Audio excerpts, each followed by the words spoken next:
नमस्कार, मी डॉक्टर प्रतिभा आणि आज आपण बोलणार आहोत बेबी मूव्हमेंट्स कधी सुरू होतात, ते कसे ओळखायचे आणि कमी वाटत असतील तर काय करायचे. तर फर्स्ट प्रेग्नन्सीमध्ये बेबी मूव्हमेंट्स साधारण 18 ते 20 आठवड्यांदरम्यान जाणवतात. सेकंड किंवा पुढच्या प्रेग्नन्सीमध्ये 16 ते 18 आठवड्यातही जाणवू शकतात.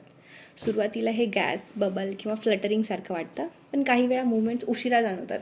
त्याची रिझन जसं की फर्स्ट प्रेग्नन्सी असेल तर गर्भाशयामध्ये प्लासेंटा हा पुढच्या साईडला आहे, मदर ओव्हरवेट आहे, मदर स्ट्रेसमध्ये आहे, पण याचा अर्थ असा नाही होत की बेबी वीक आहे. नॉर्मल मूव्हमेंट्स कसे असतात, तर रोज थोडेफार असतात, वेळेनुसार बदलतात, जेवण नंतर जास्त जाणवतात, रात्री जास्त जाणवू शकतात, बेबी झोपेत असताना मूव्हमेंट्स कमी असू शकतात. पण कधी डॉक्टरांकडे जायचं जर मूव्हमेंट ही अचानक कमी झाली, दिवसभर मूव्हमेंट जाणवतच नाही आहे, आधीपेक्षा खूप फरक वाटतो, तर अशा वेळी थांबू नका, डॉक्टरांकडे जा. डॉक्टर हे CTG किंवा USG स्कॅन करून बेबी ठीक आहे का हे पाहतील. मूव्हमेंट जाणवण्यासाठी डाव्या कुशीवरती झोपा, शांत ठिकाणी लक्ष द्या, मोबाईल स्वतःपासून दूर ठेवा. बेबी मूव्हमेंट्स म्हणजे आई आणि बाळाचा पहिला संवाद आहे. मूव्हमेंट्स कमी वाटत असतील तर तुमचे इंट्युशन्सला इग्नोर करू नका. हा व्हिडिओ एज्युकेशनल पर्पजसाठी आहे.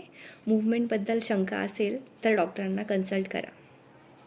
व्हिडिओ आवडला तर लाईक करा, सबस्क्राईब करा आणि पुढच्या व्हिडिओसाठी स्टे ट्यून. थँक्यू.